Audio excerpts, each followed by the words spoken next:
पहली कंडीशन तो क्या होगी सर, फंक्शन की पावर में फंक्शन होगी। दूसरी कंडीशन तो वहां भी अगर हमें डिफरेंशिएशन करना है तो लॉग लेना पड़ेगा। अब आपको दिखाई दे रहा है सर, फंक्शन की पावर में वेरिएबल बैठा है और अगर मुझे डिफरेंशिएशन करना है तो यहाँ भी मुझे लॉग लेके करना पड़ेगा। अगर कभी वेरिएबल की पावर में वेरिएबल आ जाए, जरा देखो, वेरिएबल की पावर में वेरिएबल, लॉग लेना पड़ेगा। वेरिएबल की पावर में फंक्शन, सर लॉग लेना पड़ेगा। अगर बहुत सारे फंक्शन आपस में मल्टीप्लीकेशन में हो और उनका डिफरेंशिएशन करना हो तब भी सर हमें लॉग लेके ही करना पड़ेगा। हाँ तो प्यारे बच्चों, इस वीडियो में हम पढ़ने वाले हैं डिफरेंशिएशन हमें करना है, लेकिन डिफरेंशिएशन करना है हमें लॉग फंक्शन का यूज करके। पहले तो हम ये सीखेंगे कि लॉग फंक्शन हम यूज कहाँ करते हैं और डिफरेंशिएशन में हमें लॉग की रिक्वायरमेंट क्यों पड़ रही है, क्यों हमें डिफरेंशिएशन में बार बार लॉग लेना पड़ रहा है, ऐसे कौन कौन से फंक्शन हैं जिनका डिफरेंशिएशन विदाउट लॉग हो ही नहीं सकता, पहले वो हम समझ लेते हैं। तो जो चीज मैं बच्चों लिखवाने जा रहा हूं आपको, जरा ध्यान से प्यारे बच्चों जरा समझ लेना। सबसे पहली कंडीशन कि कहाँ कहाँ हमें डिफरेंशिएशन करना है लेकिन लॉग का लेना पड़ेगा, वो सबसे पहली कंडीशन है सर क्या, अगर कहीं पे प्यारे बच्चों क्या आ जाए फंक्शन की पावर में फंक्शन आ जाए, फंक्शन की पावर में फंक्शन, ये समझने वाली बात है बच्चों। फंक्शन की पावर में फंक्शन आ जाए, फंक्शन की पावर में फंक्शन आ जाए तो वहां प्यारे बच्चों अगर हमें डिफरेंशिएशन करना हो तो लॉग लेते हैं। जैसे कि कोई मेरे पास फंक्शन आ गया, क्या बच्चों, क्या साइन एक्स की power cos x, sign X की पावर कोस एक्स। अब आपको पता है फंक्शन की पावर में फंक्शन है, तो जहां फंक्शन की पावर में फंक्शन होता है और हमें डिफरेंशिएशन करना होता है तो हम वहां पे लॉग लेकर डिफरेंशिएशन कर लेते हैं। दूसरा क्या है, पहली कंडीशन तो क्या होगी सर, फंक्शन की पावर में फंक्शन होगी। दूसरी कंडीशन, फंक्शन की पावर में वेरिएबल बैठा हो, फंक्शन की पावर में वेरिएबल बैठा हो, फंक्शन की पावर में वेरिएबल प्रेजेंट हो, वेरिएबल प्रेजेंट हो तो वहां भी अगर हमें डिफरेंशिएशन करना है तो लॉग लेना पड़ेगा। जैसे कि प्यारे बच्चों जरा ध्यान से देखो, सर यहाँ है हमारा F X is equal to, sir ये है मेरा क्या, साइन एक्स की पावर एक्स। अब आपको दिखाई दे रहा है सर, फंक्शन की पावर में वेरिएबल बैठा है और अगर मुझे डिफरेंशिएशन करना है तो यहाँ भी मुझे लॉग लेके करना पड़ेगा। अब लॉग लेके क्यों करना पड़ेगा, अभी लॉग की सारी प्रॉपर्टी मैं आपको लिखवाने वाला हूँ। एक बार आप लॉग की प्रॉपर्टी पढ़ लोगे, समझ लोगे, उसके बाद क्वेश्चन आसान हो जाएगा। अब चाहे फिर हम इंटीग्रेशन करें, चाहे फिर हम डिफरेंशियल इक्वेशन सोल्व करें, लॉग का बार बार यूज आएगा, तो एक बार लॉग फंक्शन को अच्छे से समझ लो, उसकी प्रॉपर्टी याद कर लो, फिर क्वेश्चन आपको फटाफट हो जाएगा। तो चलते हैं प्यारे बच्चों, दूसरा पॉइंट क्या है। पहला पॉइंट क्या था, फंक्शन की पावर में फंक्शन आ जाए। दूसरा पॉइंट क्या है, फंक्शन की पावर में वेरिएबल आ जाए। तीसरा मैं डायरेक्ट लिख देता हूं प्यारे बच्चों, क्या, अगर कभी वेरिएबल की पावर में वेरिएबल आ जाए, जरा देखो ये वेरिएबल वेरिएबल की पावर में वेरिएबल आ जाए, अगर इसका डिफरेंशिएशन करना होगा तब भी हमें क्या लेना पड़ेगा प्यारे बच्चों, लॉग लेना पड़ेगा। फोर्थ पॉइंट क्या है सर, अगर सर हमारा वेरिएबल की पावर में फंक्शन आ जाए तब भी सर हमें क्या लेना पड़ेगा, सर लॉग ही लेना पड़ेगा। जैसे सर क्या, फंक्शन की पावर में फंक्शन, लॉग लेना पड़ेगा। फंक्शन की पावर में वेरिएबल, लॉग लेना पड़ेगा। वेरिएबल की पावर में वेरिएबल, लॉग लेना पड़ेगा। वेरिएबल की पावर में फंक्शन, सर लॉग लेना पड़ेगा। और एक चीज और है भैया, अगर बहुत सारे फंक्शन आपस में मल्टीप्लीकेशन में हो और उनका डिफरेंशिएशन करना हो तब भी सर हमें लॉग लेके ही करना पड़ेगा, अदरवाइज हम कर ही नहीं पाएंगे। जरा ध्यान दो प्यारे बच्चों, तो यहां बन जाएगा कि सर क्या, जैसे कि मैं आपको दे दूं सर क्या, यहाँ पे दे दिया साइन एक्स, यहाँ पे प्यारे बच्चों क्या दे दिया मैंने आपको कोस एक्स, यहाँ पे क्या दे दिया प्यारे बच्चों मैंने आपको टेन एक्स, यहाँ पे क्या दे दिया कोट एक्स, यहाँ पे क्या दे दिया प्यारे बच्चों साइन 2x। अब आपको दिखाई दे रहा सर बहुत सारे फंक्शन मल्टीप्लीकेशन में हैं और हमें डिफरेंशिएशन करना हो तो सबसे पहली बात, जहाँ फंक्शन की पावर में फंक्शन हो, वेरिएबल की पावर में फंक्शन हो, फंक्शन की पावर में वेरिएबल हो, वेरिएबल की पावर में वेरिएबल हो, या फिर बहुत सारे फंक्शन अगर मल्टीप्लीकेशन में है और डिफरेंशिएशन करना हो तो हमें क्या लेना पड़ता है सर, लॉग लेना पड़ता है। इतनी बात सारे प्यारे बच्चों नोटबुक निकालो और एक एक पॉइंट लिख लो, क्योंकि ऐसा समराइज करा हुआ कंटेंट आपको मिलेगा नहीं, क्योंकि लोग में बच्चे बड़े कंफ्यूज रहते हैं कहाँ लोग लगाना है कहाँ लोग नहीं लगाना है। और अगर आपकी समझ में 4 पॉइंट आ गए तो पिक्चर बिल्कुल क्लियर हो जाएगी आपको। अब इसकी चलते हैं सर नेक्स्ट उस पे पॉइंट पे, सर इसकी प्रॉपर्टी क्या क्या है, एक बार प्रॉपर्टी पढ़ लेते हैं। और प्रॉपर्टी पढ़ ली तो आपको पता ही है सारा खेल तो प्रॉपर्टी का ही है, चाहे रियल लाइफ हो, चाहे मैथ्स वाली लाइफ हो, चाहे फिजिक्स वाली लाइफ हो। तो पहले ही पढ़ते हैं प्यारे बच्चों हम क्या, properties of log function, properties of log function.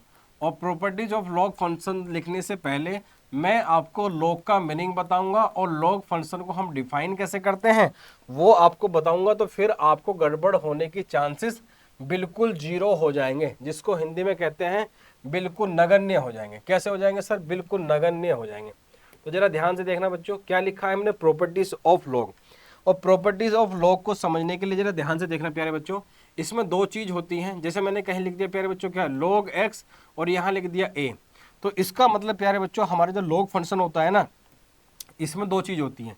एक यहाँ लिखी रहती है प्यारे बच्चों, इसको बोलते हैं हम number of log. Number of log क्या मतलब? इस लॉग का क्या है? ये नंबर है। और यहाँ पे जो नीचे लिखा रहता है प्यारे बच्चों, इसको क्या बोलते हैं हम? बेस ऑफ लॉग बोलते हैं। क्या बोलते हैं प्यारे बच्चों? हम इसको बेस ऑफ लॉग बोलते हैं। ये क्या होगा सर? मेरा नंबर ऑफ लॉग हो गया, और ये क्या होगा सर? मेरा बेस ऑफ लॉग हो गया। ये नंबर है, ये बेस है।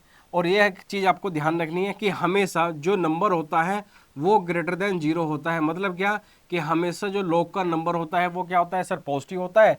दूसरा जो बेस होता है ये भी हमेशा क्या होता है प्यारे बच्चों? पॉजिटिव होता है। लेकिन सर बेस कभी भी वन नहीं हो सकता। बेस सर कभी भी वन नहीं हो सकता।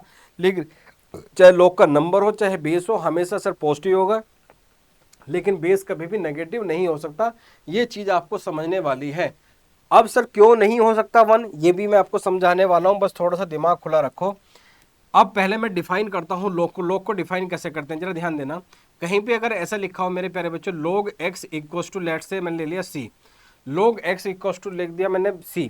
तो जरा ध्यान देना, आपने log की प्रॉपर्टी पढ़ी होगी। log की प्रॉपर्टी पढ़ा? जरा ध्यान समझना बच्चों, इसको कैसे डिफाइन करते हैं कि भैया बेस की पावर, बेस क्या है सर? मेरा a है। नंबर क्या है सर? मेरा x। भैया बेस की पावर क्या रेज करूं कि वो नंबर के इक्वल हो जाए? मतलब बेस की पावर क्या रेज करूं कि वो नंबर के इक्वल हो जाए। और जो आप अपने मन में सोच रहे हो कि बेस की पावर में क्या रेज करूं, मतलब क्या बढ़ाऊं, वही उस लॉग की वैल्यू होती है। अभी आपको हल्का हल्का समझ में आया होगा, लेकिन अभी पक्का पक्का भी आएगा। जरा ध्यान दो, मैं समझाता हूं एग्जांपल लेके। जैसे प्यारे बच्चों मैंने कहीं लिख दिया क्या कि भैया log 4 और इसका बेस क्या है सर? 2। अभी सर आपने बढ़ाया कि बेस की पावर क्या रेज करो कि वो नंबर के इक्वल हो जाए, और बेस की जो हम पावर रेज करते हैं नंबर के इक्वल हो जाए, वही क्या होता है सर? उसकी वैल्यू होती है। तो भैया 2 की पावर क्या रेज करोगे? 4 हो जाए सर, जाहिर सी बात है 2 रेज करेंगे। तो जो 2 पावर आप अपने मन में रेज कर रहे हो ना, वही उसकी log की क्या होती है सर? वैल्यू होती है। क्या होती है सर? वैल्यू होती है। फिर सर अगर मैं दूसरा एग्जांपल लूं, भैया log 9 विद बेस 3। अब बताओ बेस की पावर क्या रेज करोगे? सर 3 की पावर 3 रेज करूंगा तो 9 आ जाएगा, इसलिए सर इसकी वैल्यू कितनी हो जाएगी सर? मेरी 3 हो जाएगी। कितनी हो जाएगी सर? 3 हो जाएगी। सिमिलरली अगर मैं बोलूं भैया log 16 विद बेस 4, तो भैया बेस की पावर क्या रेज करोगे? भैया बेस की पावर क्या रेज करेंगे सर? 4 का स्क्वायर होता है, इसलिए क्या करेंगे सर? 2 ही रेज करेंगे। अब आपको समझ में आ गया होगा लॉग को डिफाइन कैसे करते हैं कि बेस की पावर में क्या रेज करूं नंबर के इक्वल हो जाए, और जो पावर आप रेज करते हो वही क्या होती है? लॉग की वैल्यू होती है सर। अब जो मैं कॉन्सेप्ट समझाने वाला था कि कभी भी लॉग का बेस 1 नहीं हो सकता, वो इसलिए नहीं हो सकता। आप सिंपल सी बात सोचो भैया कि अगर यहाँ 16 लिख दिया मैंने, यहाँ 1 लिख दिया। अब बताओ 1 की पावर क्या रेज करोगे 16 की क्या हो जाए? सर 1 की तो पावर कुछ भी रेज कर लो तो 1 ही रहेगा, इसलिए कभी भी बेस उसका 1 नहीं हो सकता। क्या ये बात समझ में आई? अब चलते हैं प्यारे बच्चों हम प्रॉपर्टी की तरफ, और प्रॉपर्टी नंबर 1। भैया प्रॉपर्टी का खेल है, ध्यान रखना। प्रॉपर्टी नंबर 1, प्रॉपर्टी नंबर 1 क्या कहती है भैया? लॉग की प्रॉपर्टी नंबर 1 क्या कहती है? ध्यान समझना प्यारे बच्चों। भैया लॉग की जो प्रॉपर्टी नंबर 1 है वो ये कहती है, वो ये कहती है, वो ये कहती है, अरे कहाँ चला गया भाई? चलो इसको रफी कर लेते हैं। अरे कहाँ जा रहा है भाई?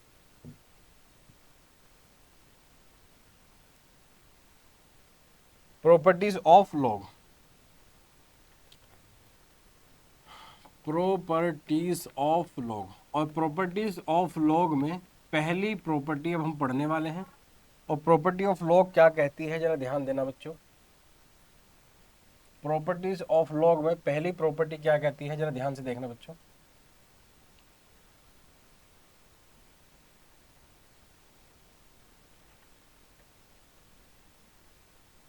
प्रॉपर्टीज, ये एस था, ये पता नहीं क्या बना देता है हमारा कंप्यूटर। प्रॉपर्टीज ऑफ लॉग, पहली प्रॉपर्टी क्या है सर? अगर कहीं लिखा है log x with base a equal to c, तो जाहिर सी बात है सर बेस की पावर क्या अरेंज करोगे, वही वैल्यू होती है, तो a की पावर c। इसको बोलते हैं log रिमूवल प्रॉपर्टी भी हम कई बार बोलते हैं। अभी बताइए ध्यान समझना, अगर कहीं लिखा है सर क्या log x की पावर n, मतलब क्या कि log का जो नंबर है उसकी पावर कुछ है, तो पावर हमेशा प्यारे बच्चों आगे शिफ्ट हो जाती है। तीसरा कि अगर कहीं पर भी log का बेस और नंबर दोनों सेम हो जाए, उसकी वैल्यू क्या होती है सर, 1 होती है। फोर्थ क्या होता है सर, अगर कभी भी बेस और उसका नंबर कभी भी अगर रेसिप्रोकल हो जाए, तो भैया उसकी वैल्यू क्या होती है प्यारे बच्चों, उसकी वैल्यू होती है, उसकी वैल्यू भी भैया कितनी होती है, इसकी वैल्यू भी भैया कितनी होती है, -1 होती है। फिर सर और प्रॉपर्टी, हाँ अगर किसी नंबर की पावर में किसी को log की नंबर बैठा है, अगर किसी कांस्टेंट नंबर की पावर में log की टर्म बैठी है, तो अगर ज़रूरत पड़ रही है तो log का नंबर और ये नंबर अपनी जगह रिप्लेस कर लेते हैं। काफ़ी यूज होता है भैया, इसका ध्यान रखना, इस वाली का प्लस इस वाली का, इस वाली का, इसका भी होता है। और अगर कहीं पर प्यारे बच्चों आपको log का नंबर 1 दिखाई दे जाए, बेस कुछ भी हो, हमेशा सर उसकी वैल्यू कितनी होगी सर, 0 होगी। ये अपने मन मस्तिष्क हृदय आर्टिस्ट विन जहां बसाना चाहो बसा लेना, लेकिन बसाना तो पड़ेगा, जैसे आपने किसी और को बसा रखा है। सर फिर क्या चलते हैं जरा, ये इंपॉर्टेंट है, बहुत यूज होती है। अगर प्यारे बच्चों जरा ध्यान देना, log x with base a है, log y with base a है, और सर यहाँ पर log z with base a है। मतलब क्या है कि अगर बहुत सारी log के टर्म एडिशन में है, सबका कोफिशिएंट 1 1 है और सबका बेस सेम है, तो आप उन टर्म्स को एक सिंगल log की टर्म में कन्वर्ट कर सकते हो। बेस आपका वही रहेगा, लेकिन जितने भी log के नंबर हैं आपस में क्या हो जाएंगे, मर जाएंगे, मतलब अरे मल्टीप्लाई हो जाएंगे। इतना नेगेटिव नहीं सोचना।